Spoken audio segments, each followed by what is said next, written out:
नमस्कार दोस्तों, आप सभी का स्वागत है आपके अपने यूट्यूब चैनल बीजे क्लासेस शॉर्ट्स पर। तो दोस्तों, हमारा हिंदी की सीरीज़ चल रही थी जिसमें हम आपको 3 सेट करा चुके हैं। दोस्तों, आज हमारा चौथा सेट है। दोस्तों, ये क्वेश्चन आपके आने वाली यूपी पुलिस के री एग्ज़ाम के लिए काफ़ी इम्पोर्टेंट क्वेश्चन है।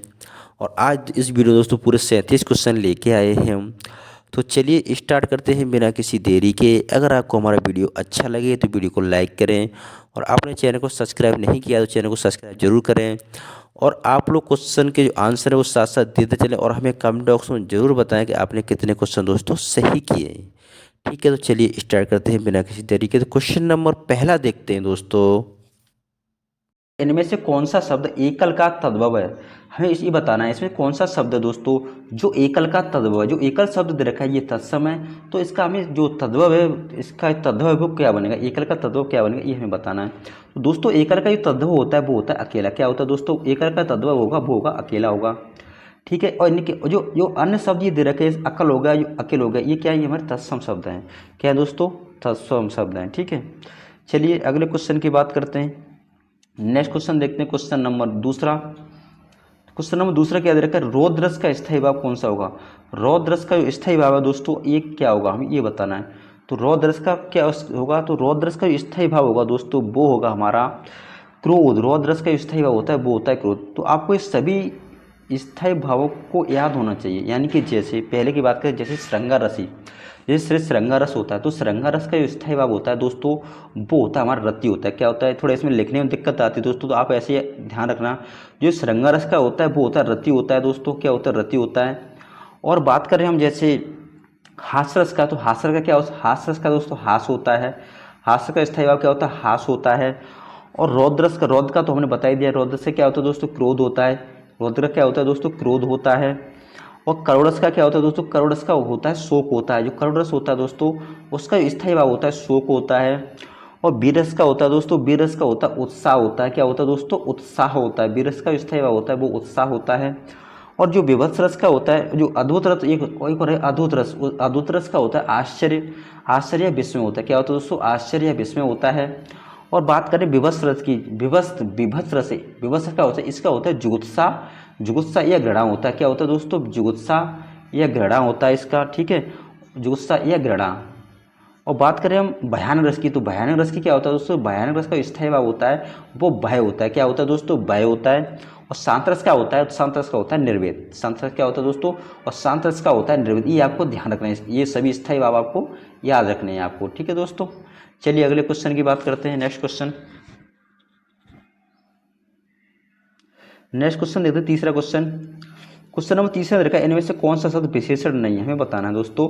इनमें से कौन सा शब्द है वो विशेषण नहीं है दोस्तों। क्या चीज़, इनमें से कौन सा शब्द विशेषण नहीं है, तो बताइए इनमें कौन सा शब्द विशेषण नहीं है। तो हमारा ऑप्शन सही हो जाएगा ऑप्शन नंबर बी। क्या दोस्तों, ऑप्शन नंबर बी। ये क्या दोस्तों, ये विशेषण शब्द नहीं है। कौन सा शब्द है ये पुरुषवाचक सर्वनाम। क्या दोस्तों, ये तुम है वो ये पुरुषवाचक सर्वनाम न कि विशेषण।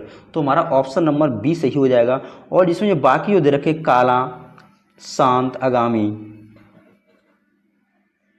ठीक है, जो काला होगा दोस्तों, ये काला, ये क्या होगा, तो ये गुणवाचक विशेषण होगा। ये क्या होगा दोस्तों, ये गुणवाचक विशेषण होगा। काला होगा इसमें, ये गुणवाचक विशेषण होगा। ठीक है, चलिए अगले सब क्वेश्चन की बात करते हैं। क्वेश्चन नंबर चौथा, इनमें से कौन सा शब्द शुद्ध है, हमें बताना है इसमें दोस्तों। जो दीर्घायु, दीर्घायु वो कैसे लिखा जाता है, जो दीर्घायु है वो कैसे लिखा जाता है दोस्तों। तो इसका सही आंसर हो जाएगा ऑप्शन नंबर डी हमारा। जो दीर्घायु वो इस तरीके से लिखा जाता है। एक बार आप लिख के जरूर प्रैक्टिस किया करें दोस्तों।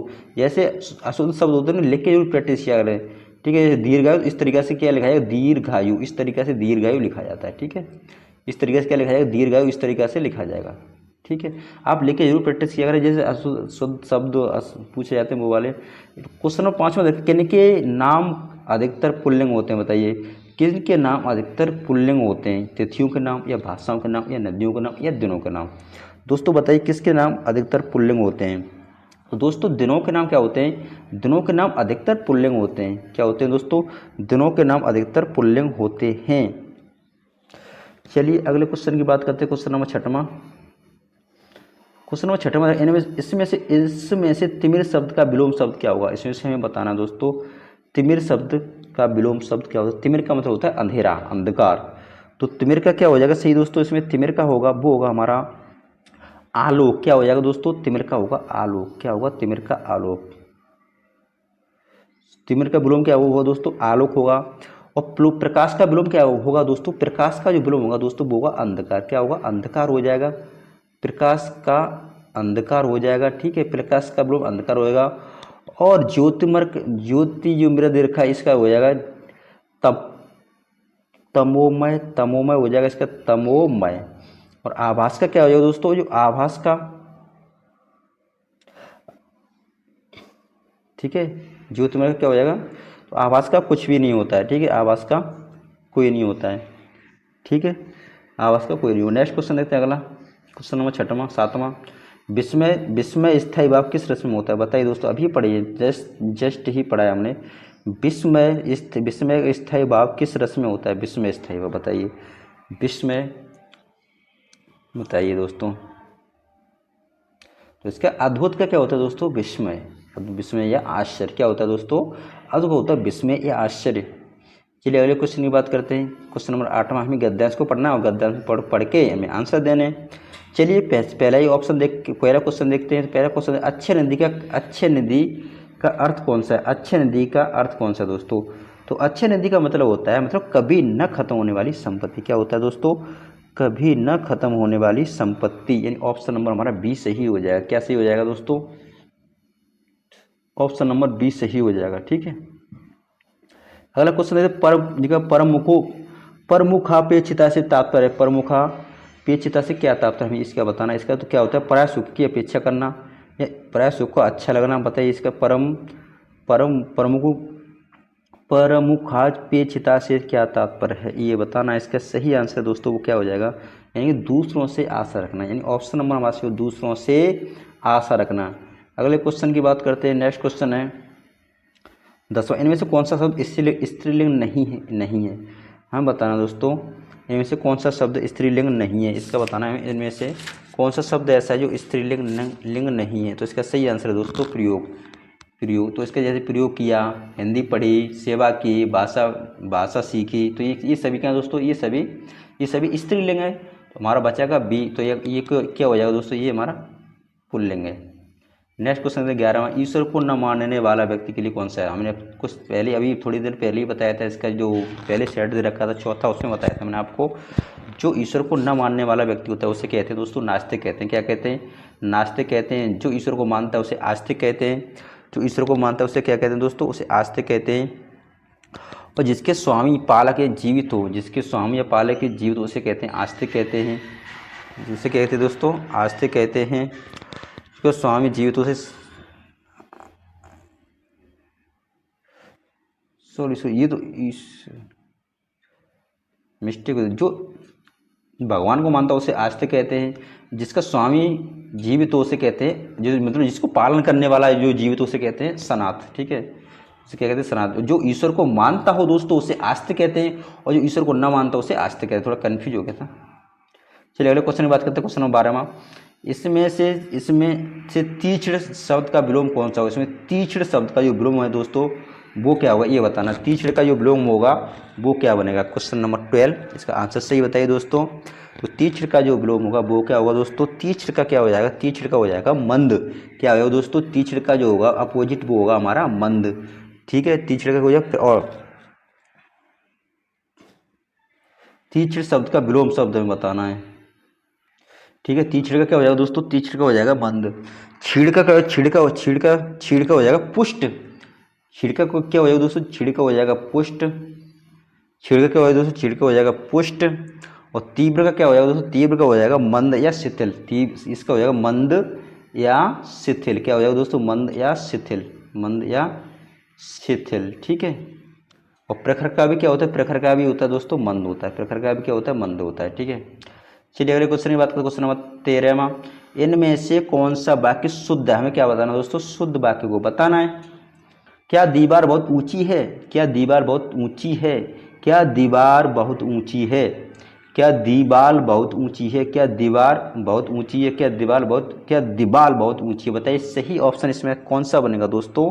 तो इसका ऑप्शन सही बनेगा वो ऑप्शन नंबर ए, क्या दीवार बहुत ऊंची है, क्या दीवार बहुत ऊंची है? हमारा ऑप्शन नंबर ए सही हो जाएगा, ये बिल्कुल शुद्ध है।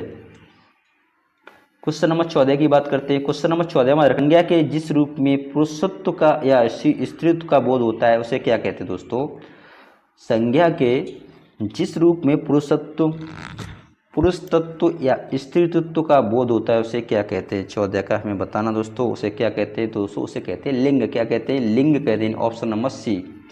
चलिए अगले क्वेश्चन की बात करते हैं। क्वेश्चन नंबर 15वां, इनमें से कौन सा शब्द सूर्य का पर्यायवाची है? हमें बताना दोस्तों, इनमें से कौन सा शब्द है जो सूर्य का पर्यायवाची है? कौन सा शब्द सूर्य का पर्यायवाची है, ये बताना है हमें। तो इसका सही आंसर दोस्तों, सूर्य का जो पर्यायवाची होता है वो होता है किसका? आदित्य। क्या हो जाएगा दोस्तों? आदित्य हो जाएगा। सूर्य के अन्य पर्यायवाची शब्द भी देख लेंगे दोस्तों। सूर्य के जो अन्य पर्यायवाची शब्द होते हैं वो होता है दिवाकर होता है, दिनकर होता है, सूर्य भानु दिनकर दिवाकर। देखो दिनकर होता है, एक तो यहाँ लिखने में थोड़ी दिक्कत होती है दोस्तों। दिनकर होता है, दिवाकर होता है, दिनकर दिवाकर भास्कर, दिनकर दिवाकर भास्कर, दिनकर दिवाकर भास्कर प्रभाकर, दिवाकर भास्कर प्रभाकर, आदित्य भानु होता है, एक तो भानु होता है, आदित्य भानु। सूरज पतंग मार्तंड, सूरज होता है, पतंग होता है, सूरज होता है, पतंग होता है, मार्तंड होता है। क्या होता है दोस्तों? मार्तंड होता है, मार्तंड होता है, सविता होता है, मरीचि होता है, सविता होता है, मरीचि होता है, सविता होता है, मरीचि होता है। ये सभी किसके होते हैं दोस्तों? ये सभी सूर्य को दिनेश, अर्क, दिनेश होता है, अर्क होता है, दिनेश, अर्क होता है, अंशुमाली होता है। और क्या होता है दोस्तों? अंशुमाली। ये सभी किसके होते हैं दोस्तों? ये सभी सूर्य के पर्यायवाची शब्द होते हैं। ठीक है, चलिए नेक्स्ट क्वेश्चन की बात करते हैं। अगला क्वेश्चन नंबर 15 के बाद 16वां क्वेश्चन दे रखा है, अतएव शब्द का संधि विच्छेद क्या होगा? हमें बताना दोस्तों, जो अतएव शब्द का संधि विच्छेद है दोस्तों वो क्या होगा? क्वेश्चन नंबर हमारा 16वां दे रखा है दोस्तों। क्वेश्चन नंबर 16वां दे रखा है, तो अतएव का संधि विच्छेद होगा अतएव प्लस के एव, यानी कि इसमें जो संधि बनेगी मित्र वो बनेगी हमारी विसर्ग संधि। कौन सी संधि बनेगी दोस्तों? इसमें विसर्ग संधि बनेगी। कौन सी संधि बनेगी? विसर्ग संधि बनेगी। ठीक है, चलिए नेक्स्ट क्वेश्चन की बात करते हैं। क्वेश्चन नंबर 17वां। क्वेश्चन नंबर 17वां रखा, तीन बेर खाती थी वे तीन बेर खाती है, कौन सा अलंकार है? तीन बेर खाती थी, तीन बेर खाती, इसमें कौन सा अलंकार दोस्तों? यहाँ किसी शब्द की, तो इसमें हो जाएगा यमक अलंकार। यानी कि इसका जो अर्थ होता है, जो यमक अलंकार की परिभाषा होती है दोस्तों वो होती है जहाँ किसी शब्द की जो पुनरावृत्ति है दोस्तों वो बार बार होती है, वहाँ पे यमक अलंकार होता है। तो यहाँ पर देख सकते हो तीन बेर, यहाँ पे क्या लिखा है दोस्तों?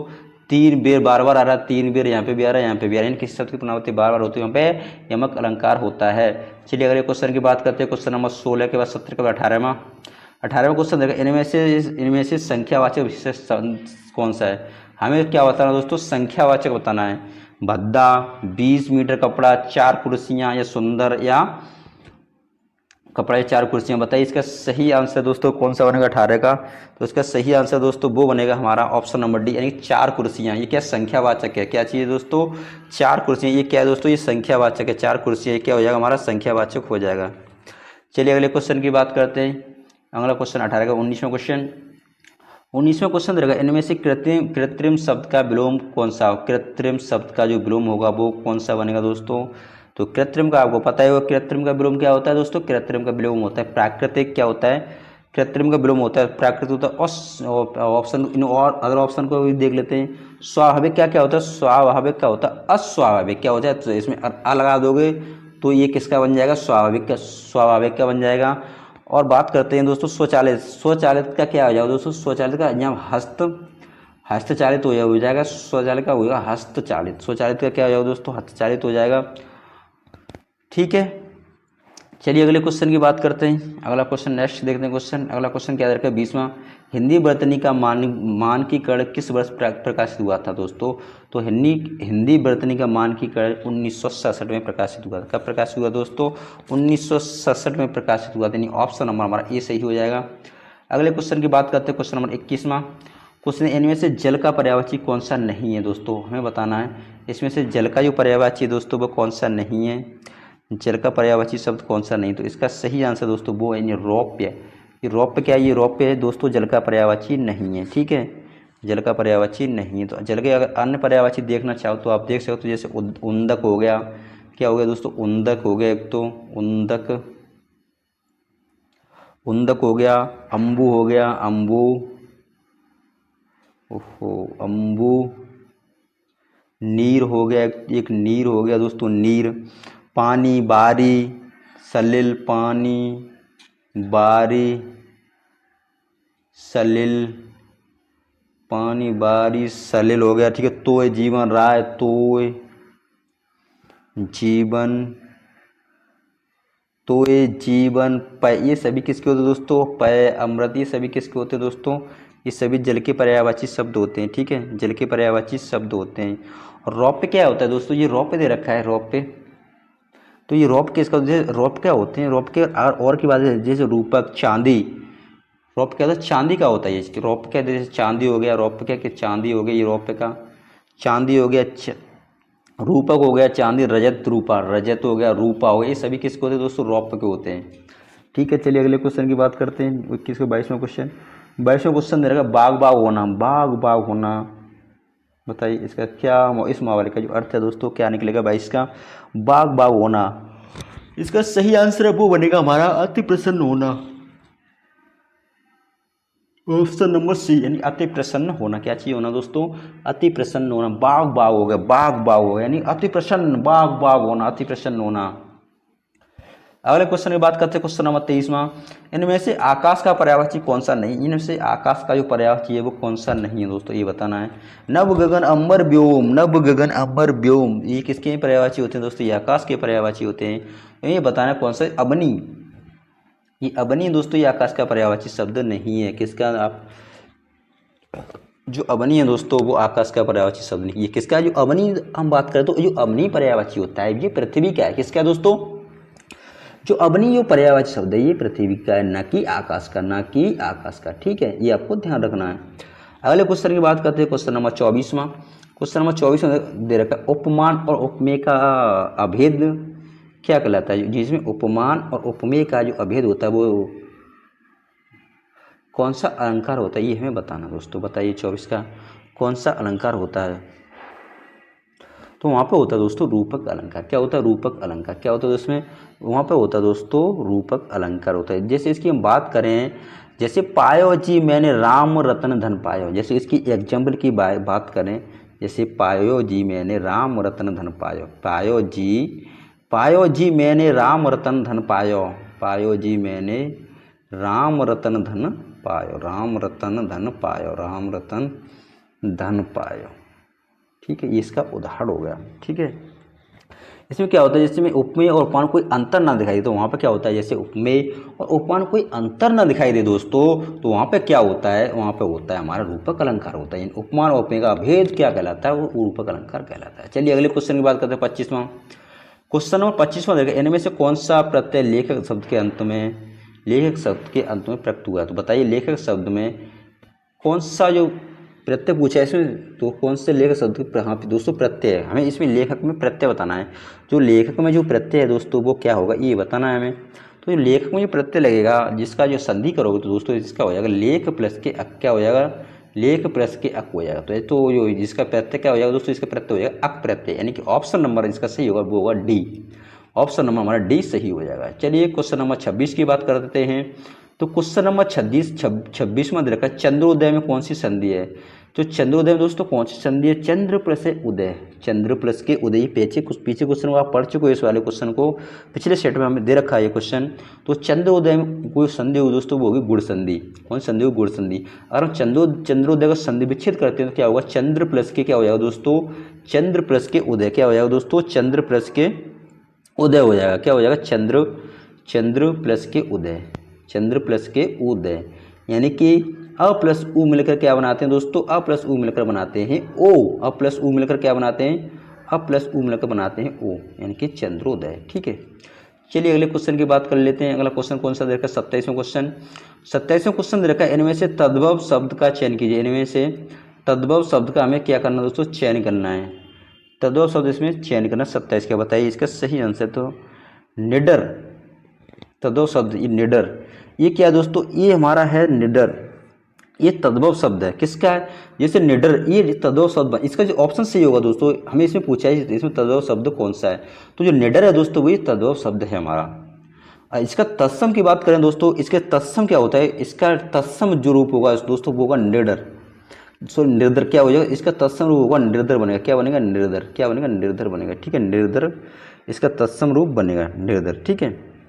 चलिए अगले क्वेश्चन की बात करते हैं, क्वेश्चन नंबर 28वां, इनमें से अनभिज्ञ शब्द का विलोम, अनभिज्ञ शब्द का विलोम है वो क्या बनेगा, अनभिज्ञ शब्द का जो विलोम बनेगा दोस्तों वो क्या बनेगा, तो अनभिज्ञ का जो विलोम होगा वो क्या हो जाएगा, अभिज्ञ हो जाएगा, क्या हो जाएगा दोस्तों, अभिज्ञ हो जाएगा, ठीक है, क्या हो जाएगा दोस्तों, अभिज्ञ हो जाएगा। जो अज्ञ का विलोम शब्द क्या होगा, अज्ञ का, तो अज्ञ का जो विलोम शब्द होगा दोस्त वो होगा हमारा विज्ञ, क्या होगा, अज्ञ का जो विलोम शब्द होगा वो होगा विज्ञ, ठीक है, क्या होगा, विज्ञ होगा, ठीक है, क्या होगा दोस्तों, विज्ञ होगा, क्या होगा, विज्ञ। चलिए अगले क्वेश्चन की बात करते हैं, अगला क्वेश्चन देखते हैं 28 का 29वां, भारतीय संविधान की 8वीं अनुसूची में कितनी भाषाएं शामिल हैं, भारतीय संविधान के 8वीं अनुसूची में कितनी भाषाएं शामिल हैं, ये बताना दोस्तों। तो इसमें कितनी भाषा शामिल हैं, इसमें 22 भाषाएं शामिल हैं, कितनी भाषा शामिल हैं, 22 भाषाएं सम्मिलित हैं। अगले क्वेश्चन की बात करते हैं, क्वेश्चन नंबर 30वां, देवनागरी लिपि के स्थान पर रोमन लिपि स्वीकार करने का सुझाव किसने दिया था दोस्तों, बताइए, यानी कि देवनागरी लिपि के स्थान पर रोमन लिपि स्वीकार करने का जो सुझाव किसने दिया था ये बताना है हमें। तो इसका सही आंसर दोस्तों वो दिया था सुनीति कुमार चटर्जी ने, किसने दिया था दोस्तों, सुनीति कुमार चटर्जी ने इसका स्वीकार करने का सुझाव दिया था, ठीक है। चलिए अगले क्वेश्चन की बात करते हैं, 31वां क्वेश्चन। 31वां क्वेश्चन रखा है, इनमें से कौन अमृत का पर्यायवाची नहीं है, हमें बताना दोस्तों, इसमें से कौन सा शब्द ऐसा है जो अमृत का पर्यायवाची नहीं है।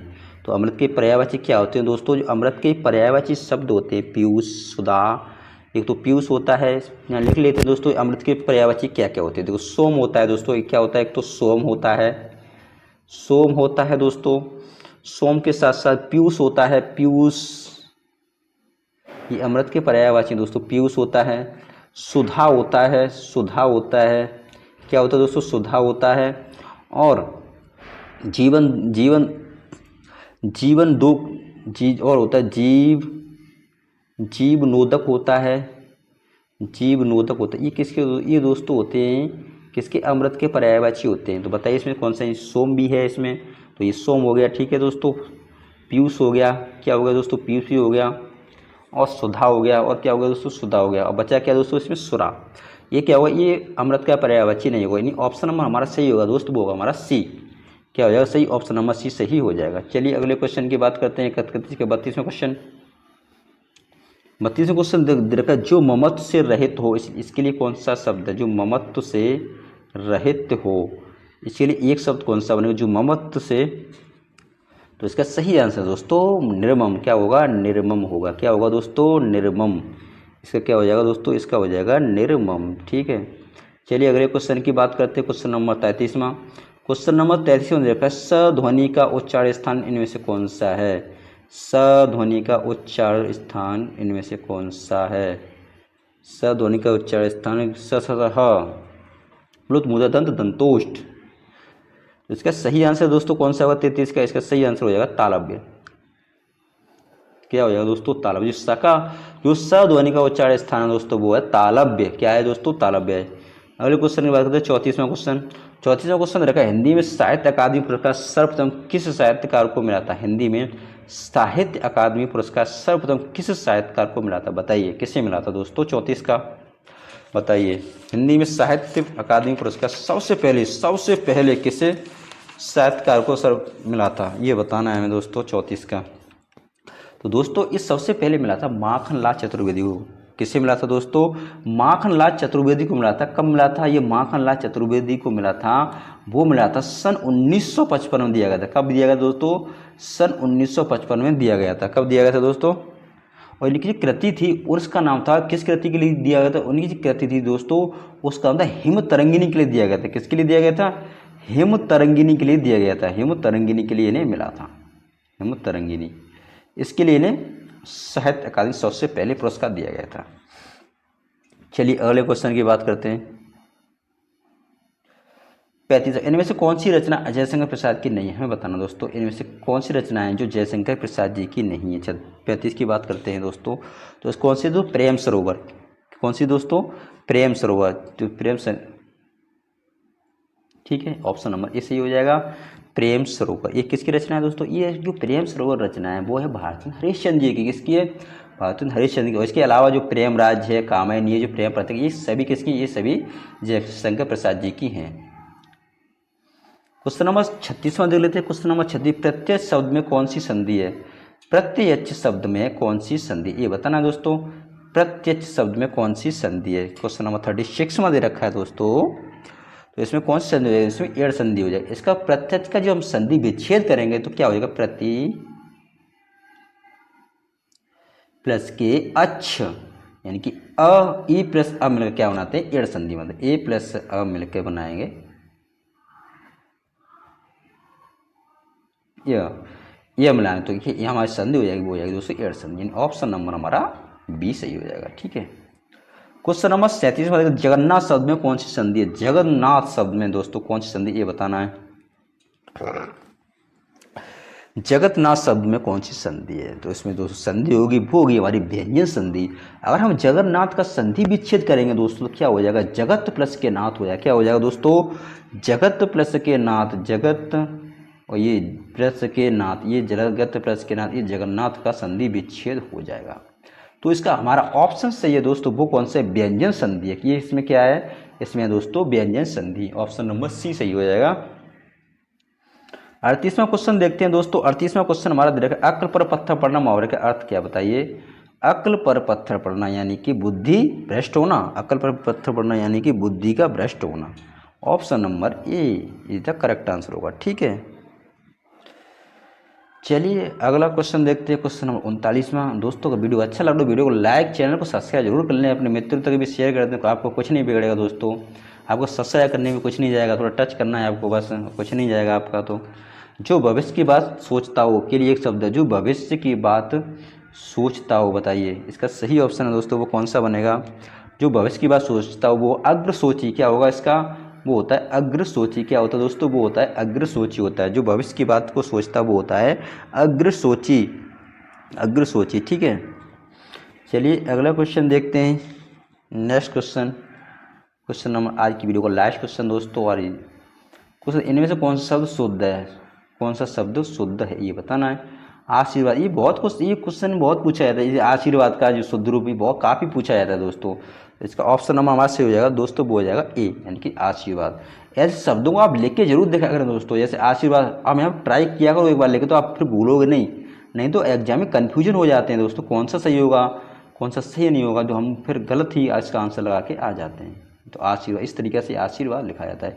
एक बार लिख के जरूर ट्राई किया करो। ठीक है, तो यहीं पे वीडियो को एंड करते हैं दोस्तों। आपको वीडियो अच्छा लगा वीडियो को लाइक करें, चैनल को सब्सक्राइब कर लें और अपने दोस्तों तक वीडियो को शेयर करें। जय हिंद, जय भारत।